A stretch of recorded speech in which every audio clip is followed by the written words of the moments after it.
Enfin, la fiction peut-elle être mise au service de l'enseignement de l'histoire? C'est ce que nous verrons avec l'historienne Laurence Decoq en fin d'émission. C'était l'un des grands thèmes du Festival international du film historique qui s'est tenu fin septembre à Narbonne, dans le sud de la France. Comment amener les élèves à s'intéresser à une matière souvent éloignée de leurs préoccupations et de leur temps? La réponse se trouve peut-être dans la fiction ou les dessins animés pour les plus jeunes. C'est en tout cas le point de vue défendu par les fondateurs du Festival international du film historique.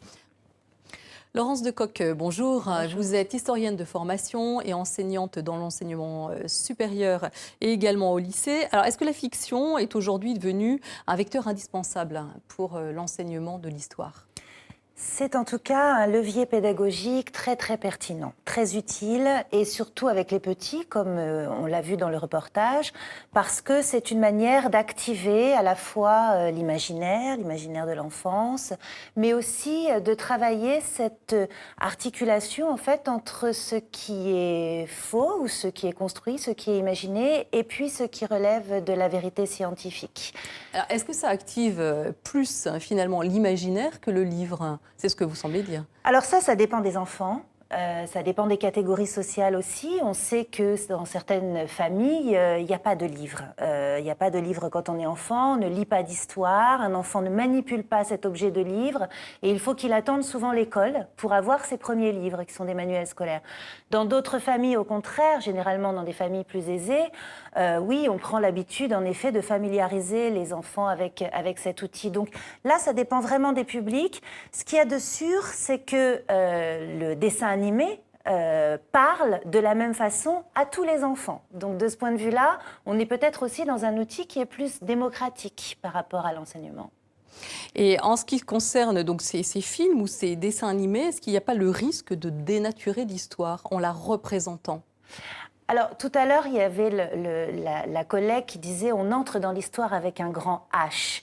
Ça, c'est une histoire qui est naturalisée. C'est une histoire qui est essentialisée, cette histoire avec un grand H. C'est une formule un peu courante, mais moi, celle qui m'intéresse, ce sont les histoires avec des petits H.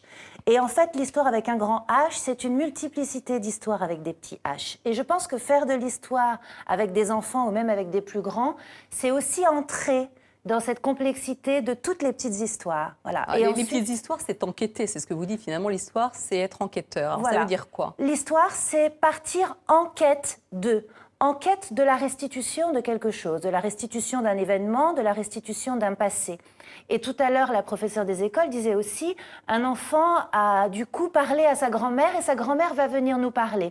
Et bien là, on a exactement un protocole d'enquête, c'est-à-dire un dessin animé qui réveille des choses chez les enfants, des enfants qui arrivent dans leur famille et qui disent mais toi, est-ce que tu n'aurais pas vécu ça? J'ai vu ça, comment ça s'est passé, etc. Et puis finalement, la personne qui est le grand témoin de cette histoire vient parler aux enfants. Là, on a un protocole qui se fait et on a vraiment la quête par les petits historiens eux-mêmes de ce qui a eu lieu. Vous dites également que la compréhension de l'histoire se fait par l'identification des enfants. Or, les enfants sont assez peu présents dans les films d'histoire. Oui, alors ça, c'est quelque chose de vraiment important. C'est qu'on pense souvent qu'il faut s'identifier à des grands personnages, à des grands héros. Mais on oublie qu'un enfant, ça ne s'identifie pas à des adultes, quels qu'ils soient héroïques ou pas. Or, les grands absents de l'enseignement de l'histoire, ce sont les enfants et les adolescents.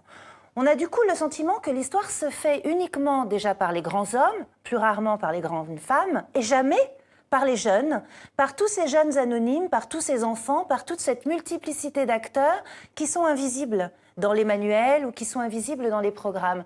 Or, en effet, si on veut partir de ce sentiment d'identification qui peut être utile, c'est-à-dire, tiens, il y a des enfants avant moi qui ont agi, donc ça veut dire que moi, au présent, je peux agir aussi. Si on veut partir de ce sentiment d'identification, alors il faut travailler sur l'histoire des enfants de façon absolument urgente. Alors, l'identification des enfants se fait par les enfants, mais elle se fait aussi par genre. C'est-à-dire que les garçons vont s'identifier aux garçons et les filles aux filles. Et c'est bien là où le bas blesse. Oui, ou alors les garçons vont s'identifier aux filles et les filles aux garçons, peut-être. Oui. Et c'est là aussi où justement on travaille la construction des genres, en montrant qu'il y a des femmes, il y a des garçons, que se construire en tant que femme au 19e ou au 18e siècle, c'est pas la même chose que se construire en tant que femme au 21e siècle ou se construire en tant que garçon garçons. Et en effet, donc, il faut rendre visible la multiplicité des couleurs de peau, la multiplicité des sexes, la multiplicité des âges. Alors, est-ce que tous les pans de l'histoire sont bien représentés, en fait, dans la fiction ou dans l'animation ?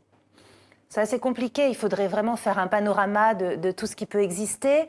Ce qui est sûr, c'est que la fiction, en tout cas, pas l'animation, mais la fiction, les films, le cinéma, me paraît être davantage tourné vers des périodes qui sont souvent des périodes un petit peu sombres de l'histoire, des périodes qui sont revisitées, mais qui sont généralement plus contemporaines.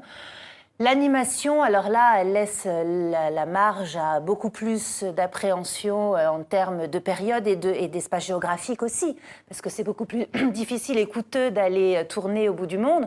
En revanche, si vous faites un dessin animé comme Les Cités d'Or, bah là, vous restituez un paysage par le biais du dessin. Alors, je ne connais pas tout le panorama de ce qui a été créé en termes de fiction historique.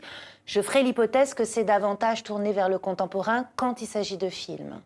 Alors, comment ça se passe concrètement quand on regarde un film ou un dessin animé, compte tenu de la subjectivité, est-ce qu'il y a un décryptage nécessaire après ?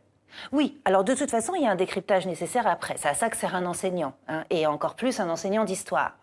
Donc, il y a déjà laisser prise. Il faut savoir laisser prise à l'affect, aux émotions. Il faut que les enfants ou les adolescents entrent dans l'émotion qui est rendue possible par la fiction. Beaucoup plus que par, justement, un manuel scolaire, une source.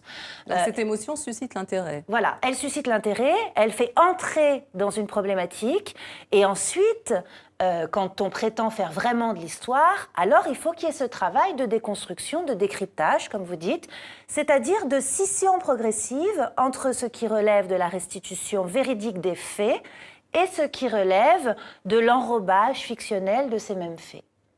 Merci beaucoup, Laurence Decoq, pour cet éclairage. Merci.